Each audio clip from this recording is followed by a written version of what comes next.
我那老实巴交的儿子啊，他呀，更是小胳膊拧不过大腿去，到头来，只怕是会吃更大的亏。所以我就想把这件事压在心里头，我就什么都不说。大人，此案果然与那秀才有所关联。你说什么？老人家，在李玉儿失踪之前，家里可有什么财物丢失啊？除了他身上穿的，就少了一副手镯。那副手镯是他娘家的传家之宝，平时他在作坊干活的时候总觉得不方便，所以呢，他就把它放在箱子里头。可他这次走了以后，我看箱子里头什么都没少，就少了那副手镯。我还以为他带着手镯回娘家了，可没想到，竟出了这么大的事情。老人家，那李玉儿的尸骨被找到的时候，官府有没有让您来认尸呢？都成了一堆白骨了，我还有什么好看的？那官府的衙役倒是给我送来了一对手镯，让我看。我认得他，那副手镯就是他的传家之物啊。老人家，这个东西你可认得？哦，这是我，是你儿媳的，对吧？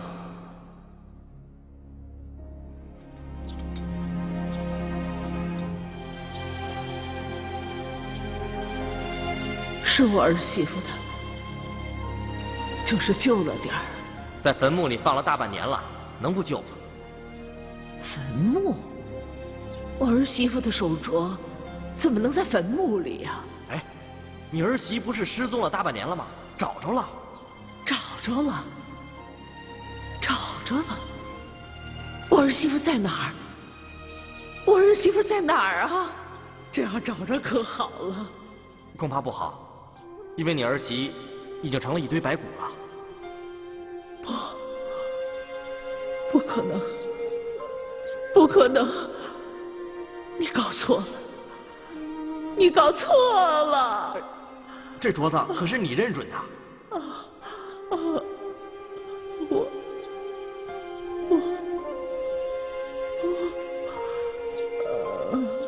哎，老人家，老人家，老人家！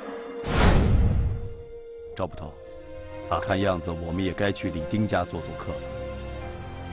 去把英姑找来，说有一具尸体，能让他长长见识。怎么了？好，卑职遵命。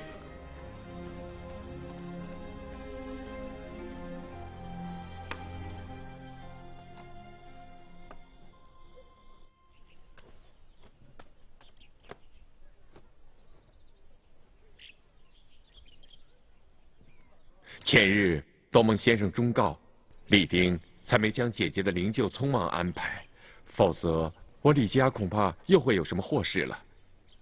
先生，近日光临寒舍，不知有何赐教？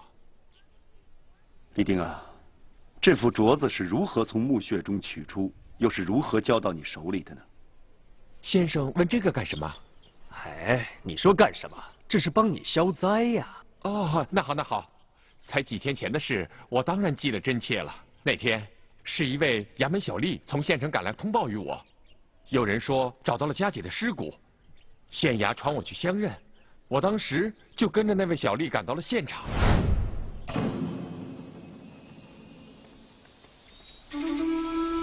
哎，慢点。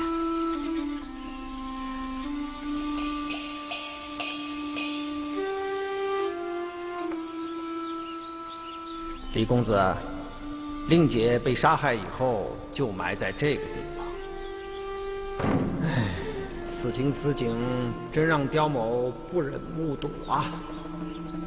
如果刁某不严惩凶手，怎么对得起这屈死的冤魂呢？不，不，你们凭什么说这是我姐姐的尸骨？这不是我姐姐，不是。李公子有此一问，也在情理之中啊！若不是杜松的母亲只认了令姐的一件随身之物，本县也不敢认定这就是令姐的尸骨啊！我姐的随身之物，除非是一副银镯子。来啊，那是人家李家的祖传之物，应该交还于李公子嘛。是。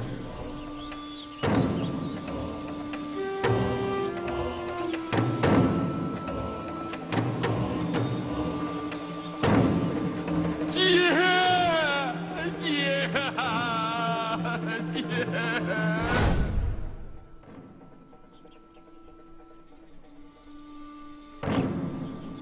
你姐姐应该是非常珍惜这副镯子，是吧？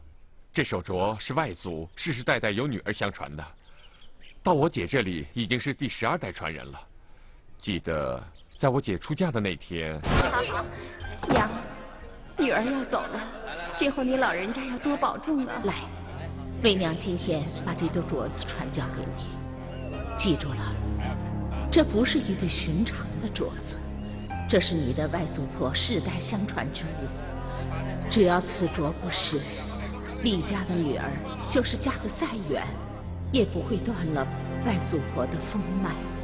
你要像对生命一样珍惜它，千万不要给弄丢了。娘给你戴上。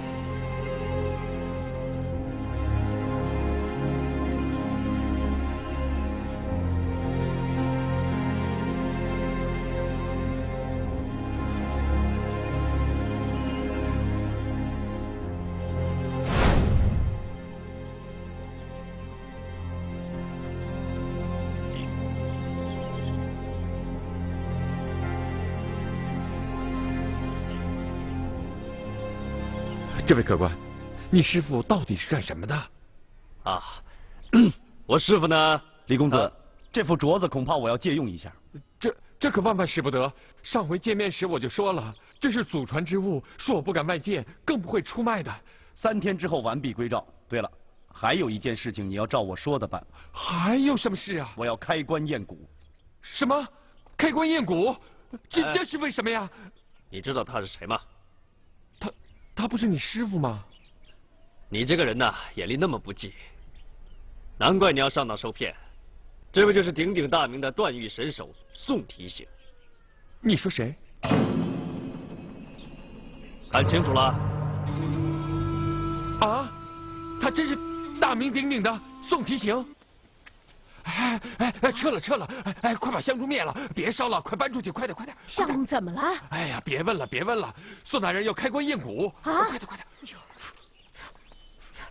快！宋大人，这尸骨能验吗？打开吧。哎。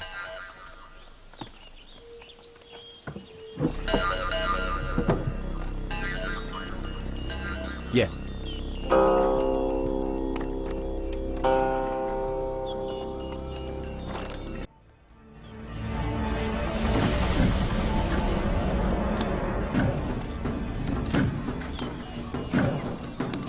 来吧。大人，跟随您这么多年，还从来没见过您这样验骨的。要不是想让你看看，干嘛非叫你来啊？谢谢大人。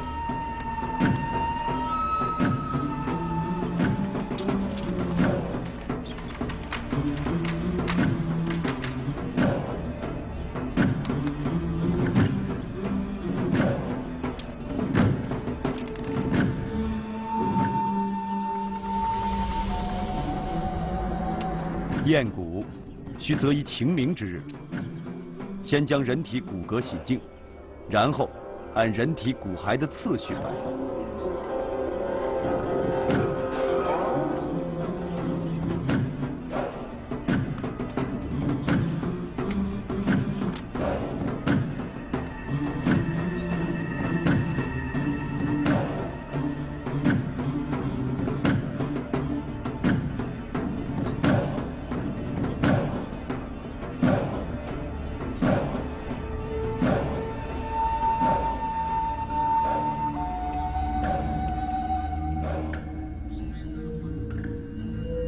开地穴一处，长5尺，宽3尺，深2尺，多用柴炭煅烧，以地红为度。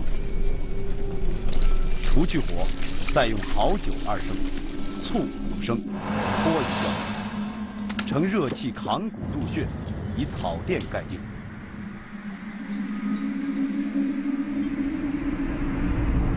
蒸约1、2时辰，后地冷，去草垫，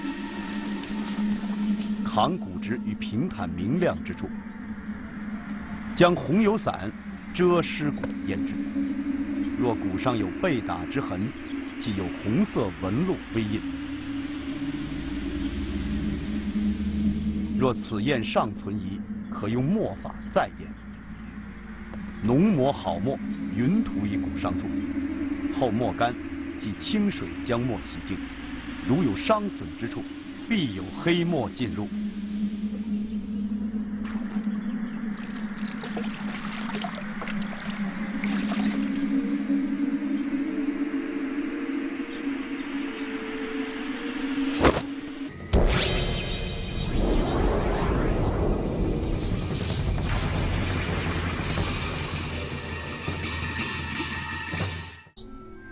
英姑，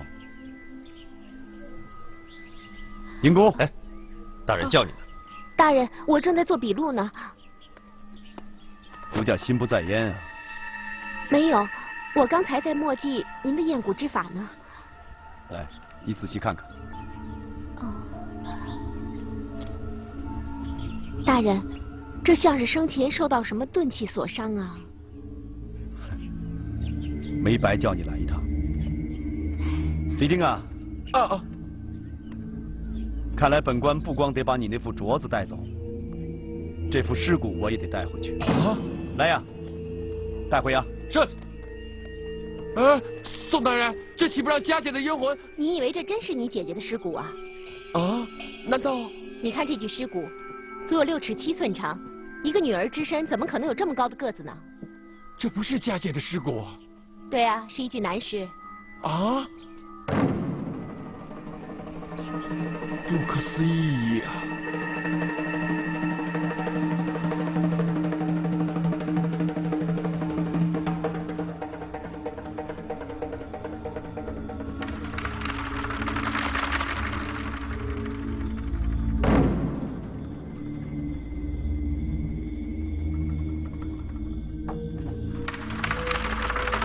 二哥。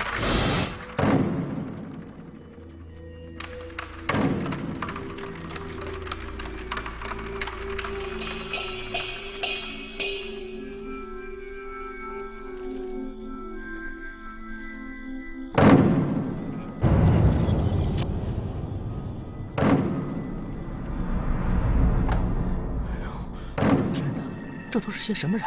吓死我了！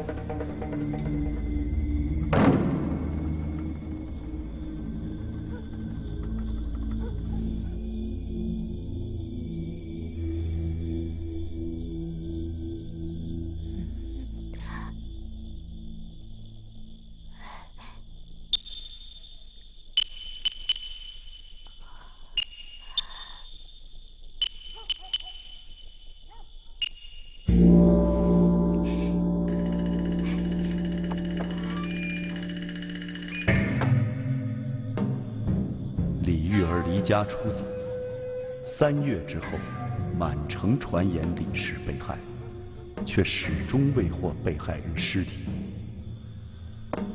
时隔半年，有人以一具假尸骨冒充李玉儿，却败露了另外一桩谋杀案。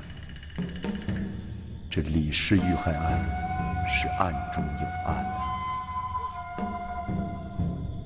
将这2桩谋杀案联系在一起的，是那副银镯，而最有可能得到这副银镯的，只有那位贾秀才。可他为什么要设谋以一具假尸骨冒充李玉儿呢？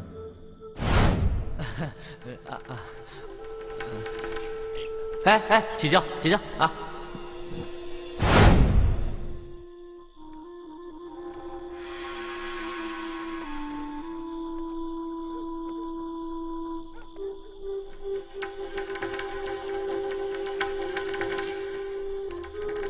大人，你看出什么来了？谜底解开了。说说看，你看出什么来了？大人，这个镯子就是本案最大的破绽。看来不光是我眼力好，英姑眼力也不错呀。大人，你早都发现了。说说看，英姑。我可不能班门弄斧。什么叫班门弄斧啊？宋某洗耳恭听，说。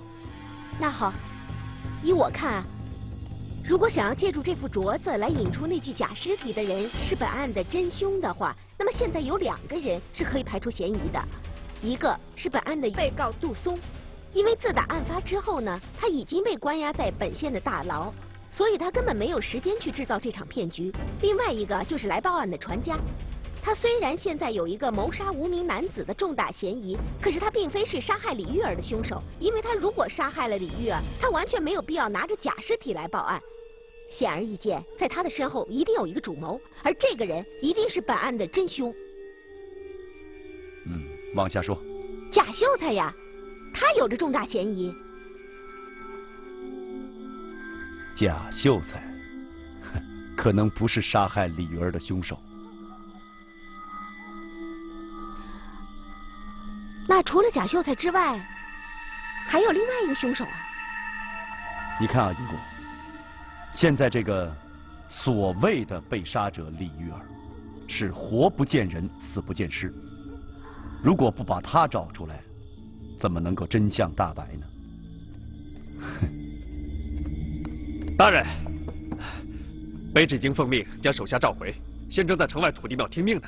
好，你来的正好，有些事还非得你干不可。来。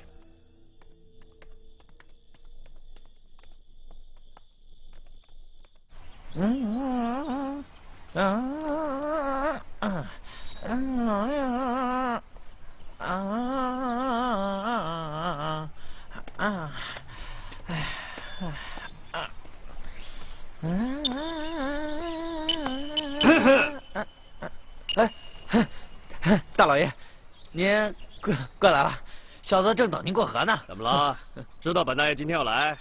前天不是说对岸有3头牛犊，这不是等着您的吗？本大爷今天不想过河。那您是？我帮你醒酒来了。今儿没喝酒啊？我说你喝你就喝了。喝了。大爷，您干嘛非跟我过不去？我哪儿得罪您了？是没得罪我，今天我想得罪你。啊！别跑！给我站住！别跑！告诉你，本大爷这么大块头，不善跑，追不上你。你还是别跑，免得惹大爷我生气。想念我没门儿！傻小子！大爷，你是人是鬼啊？是人是鬼你都分不清了啊！你真喝酒了吗？我没喝酒。真没喝酒？真没喝。喝水了没有？水喝了。再喝点儿。来！哎呀，有话好说。有话好说是吧？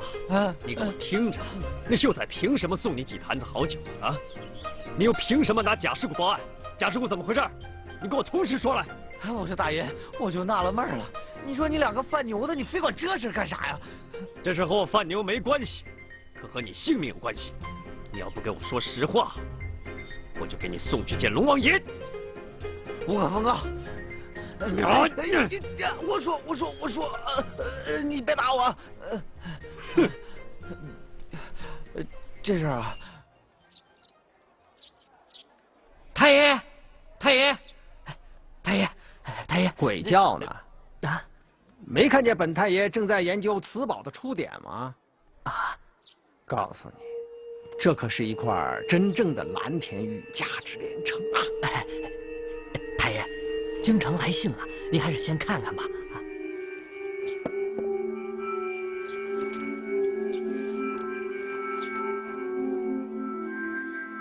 太爷，刁某在这里当一个7品知县，官虽不大，倒也自在。是，怎么突然京城里边的几位大人要给我挪动了？啊！哎呦，太爷，您这是要升官啊？官场荣辱，宦海沉浮，刁某早已看淡。不过此番之变化，绝非偶然，一定里边有什么原因啊！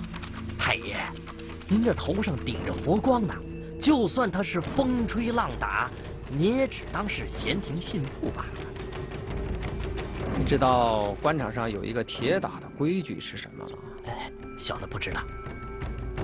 丢卒保车。你认为我刁某是卒还是车啊？哎，大人，您当然是车啦。哼，拍马屁都找不着马屁眼儿，怪不得一辈子寄人篱下。那您是卒？是。在京城那些一品、二品高官眼里，我就是个卒。但是这小卒子过了河，他还是个卒吗？俗话说，小卒过河就是车啊。你总算说对一句话了。去，把那个贾秀才给我找来，说我有事找他。是。哎，太爷，小的愚笨，小的可怎么也看不出来这贾某，他在这案子当中究竟扮演一个什么角色？哼，他瞒得了别人，还能瞒得过我刁某？他爱美人，我爱白银，各取所需。我才不管他扮演什么角色。哎，小的明白，小的明白，明白。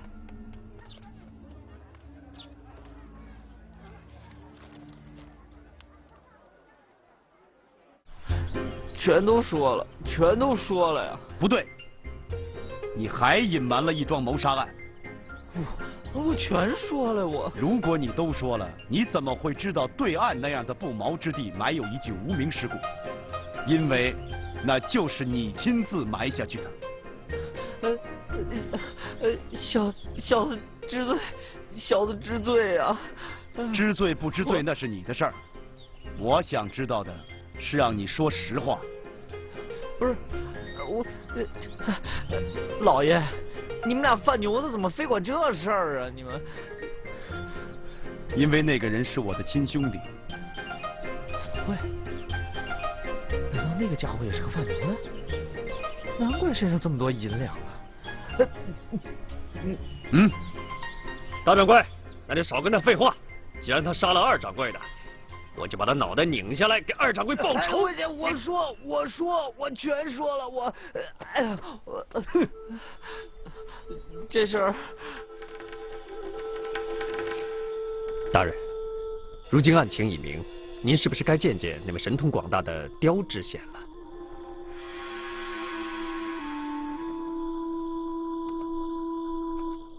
暂时还不行。如果他是一条蛇的话，要打他，就得打中他的七寸。来，我们分头行事啊！你连夜带上你的人，去避暑山庄。大人，你放心吧，我一定把那位秀才大人捉拿归案。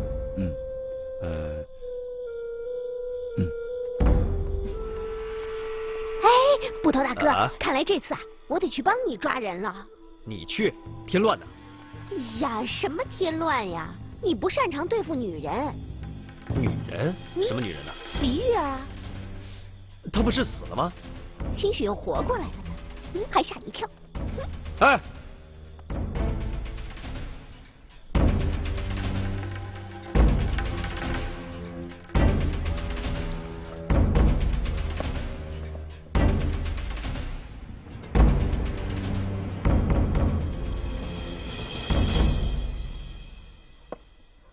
阁下，我怎么看你这么眼熟啊？这天下什么人都怕死，只有您这卖棺材的不怕死。什么时候真没活头了，自个儿选一口称心的往里边一躺，就进了千年梦乡，啊！这话我怎么听得这么耳熟啊？哎，这话我不过是鹦鹉学舌，其实它出自另外一个人之口。哦，想起来了，城门口那个大茶棚里，老夫就是信口那么一说嘛。这可不是信口一说呀，能说出这番话的人，必是阅历过人。哎，一个开棺材店的，无非是把生死看得淡一点，谈不上什么阅历。那您说的另外一句话，可就远非如此了。哎，什么话呀？官府衙门八字开，有理没钱莫进来。哦，这不过就是一句俗语嘛。这句俗语怎么从您嘴里说出来，就那么另有深意，弦外有音呢？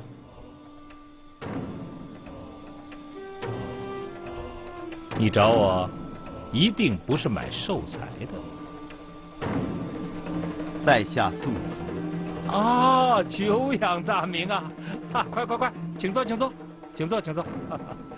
哎呀，来，喝茶。坐。来，喝。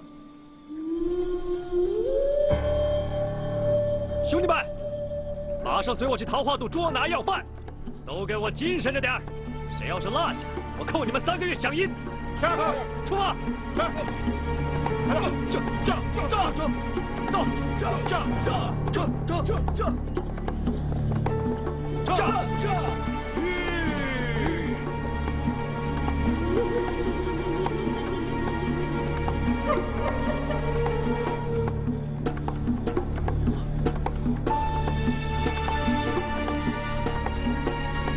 来，去那边，快点，上马！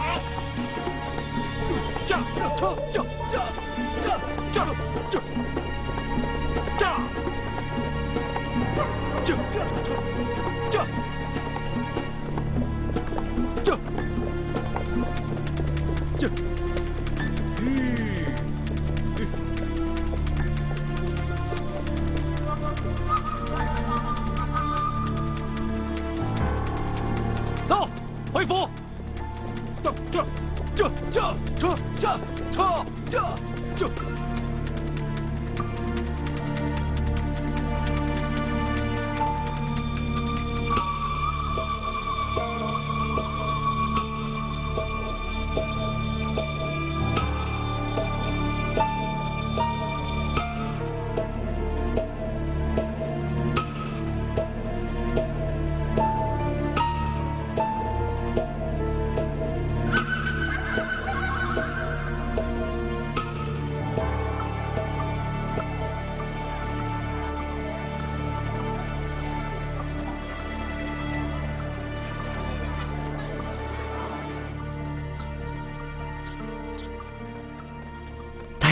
那贾秀才来了吗？哎呀，贾秀才失踪了。失踪了啊！你知不知道他在桃花河西岸还有个秀山庄园啊？哎呀，小的知道，小的刚要过河，又发生了一件骇人听闻的事儿。什么事儿？就是那个跑假尸的。什么假尸？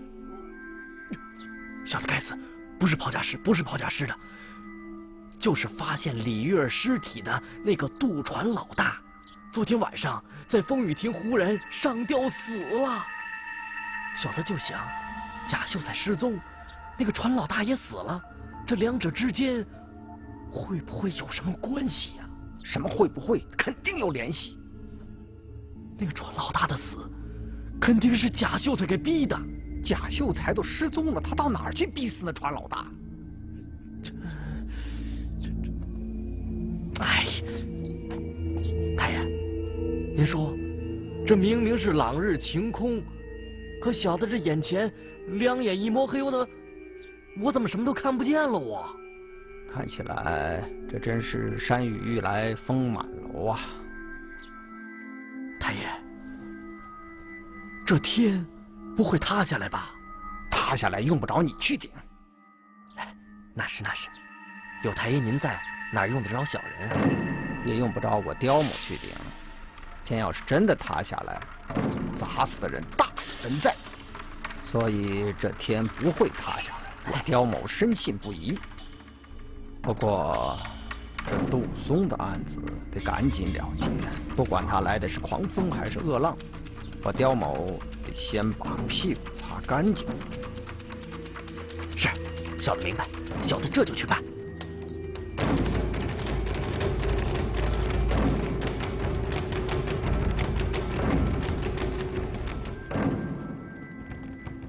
嘿呦，快点，快点，快点！杜松，该起来了。杜松，快点，快点，快起来！快！杜松，起来吧，洗洗，一会儿咱们大堂候审啊！别上堂了啊！杜松，你这活罪也受到头了啊！起来！到头了！哎呀，快点给他换上，换身干净衣服。哎呦，这都臭死了！这。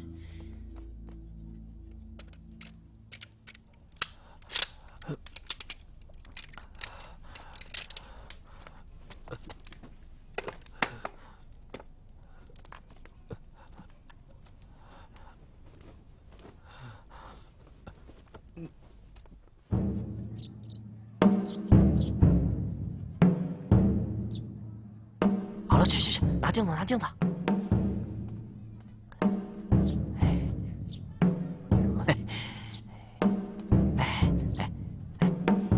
您看，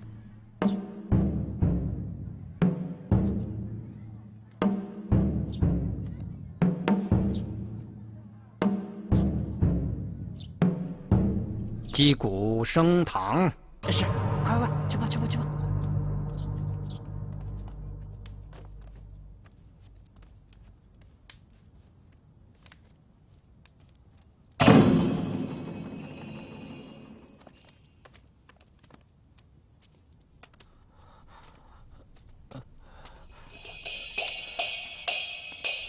什么？你说你唯一放心不下的是你的老娘？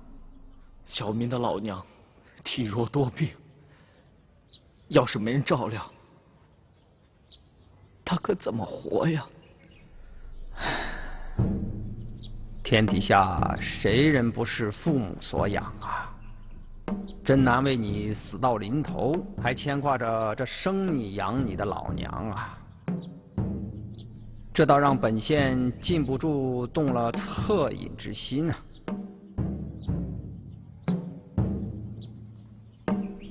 可是杀人偿命，自古一律啊！纵然本县对你深表同情，可是王法无情啊！这样吧，你今后家中老母由本县照料，你尽管放心。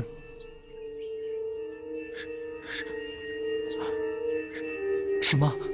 本县身为一方父母，一向视辖内的百姓为儿女。虽然你犯了死罪，可你老母无过呀。本县又怎么忍心看着你白发老母晚年无靠啊？知县大人，范民给你老人家磕头了。你终于自称一声范民了，很好。本县已经解除了你的后顾之忧，你也应该为本县行点方便了吧？来呀，给那供词上边画个押吧。好，我画。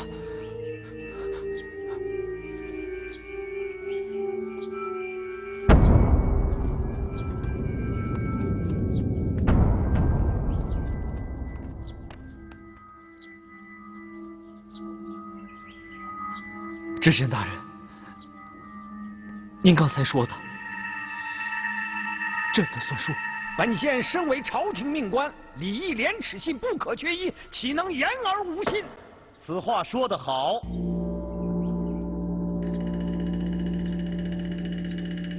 礼义廉耻信缺一不可。如若不是我亲耳听到，真不敢相信出自刁大人之口。怪不得昨夜风声鹤唳，果然是来了宋大人。不过宋大人乃小县上司，来之前也应该打个招呼，也好让刁某到城外迎候啊。不必了，刁大人，你我同朝为官，分什么你尊我卑呀？宋大人此言差矣，有道是官高一级压死人，你我若无尊卑之分，那宋大人怎么会直闯我这朝廷命官的执法大堂呢？刁大人言之有理。如果我要是以上司的身份直闯你这公堂，那确实是有违朝法。但宋某今天是受人之托来向父母官老爷申冤的。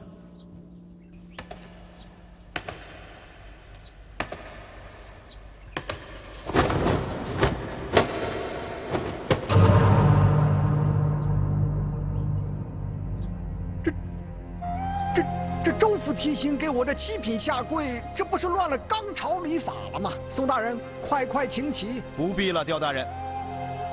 刚才我说过，我是受人之托，来替人喊冤的。受人之托？受谁之托啊？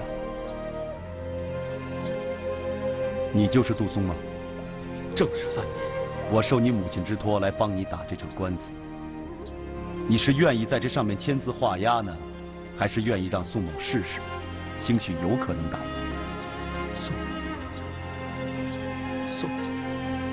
宋提刑，不必客气，我只是你母亲委托的一个宋人。宋大人，小民冤枉啊！有冤该向父母官喊呐，向宋某喊什么冤？杜松，你杀妻害命早已是铁定的事实，那上面不都写着你的口供吗？不，这不是我说的，我也不能画押。你想翻供？刁大人，既然有人喊冤，这官司就有的一打。宋大人，此案早已审定，只待……刁大人，此案必须重审。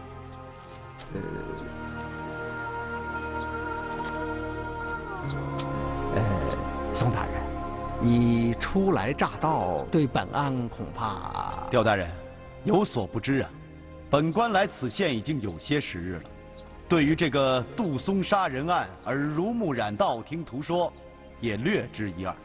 看来京城那封急信还真不是空穴来风啊！你说什么？刁某以为宋大人虽然来此有些日子了，但是仅凭道听途说，恐怕还不足以为信吧。刁大人，本官从不信道听途说，我只是好想象推断而已。我知道这是宋大人的一绝，可仅凭想象推断，恐怕还不足以为凭吧。刁大人好健忘啊！若干年前，我就是凭想象推断，推掉过你一桩铁案，不是吗？宋大人的记性也不见得那么好吧？想当初你抓住刁某的一件案子，本来想把刁某置于死地，可现在怎么样？啊，本该永世不再录用的犯官，也不就3、5年的时间，不就东山再起，又重返官场，堂堂正正坐在这执法大堂上了吗？哼，刁大人果然是仕途上回天有术啊！但是这回可不一样，这回正好赶上朝廷整顿官吏，如果刁大人再摔一个跟斗，那就不大容易爬得起来了。宋大人，再怎么说你也是上司，这么说话不太成体统吧？我看，咱们还是到后堂，容卑职将本案的缘由细细向你禀报。来，退堂。慢。刁大人，我是受人之托前来打这场官司的，你这么草草退堂，这官司还怎么打？宋大人，杜松杀妻案发于大半年前，你才来了几日，对案情又了解多少？刁大人，耐住了性子，我们把这个杜松杀妻案从头到尾，我们推说，是对是错，官司是输是赢，最后还不是刁大人拍板定案吗？刁大人，请吧。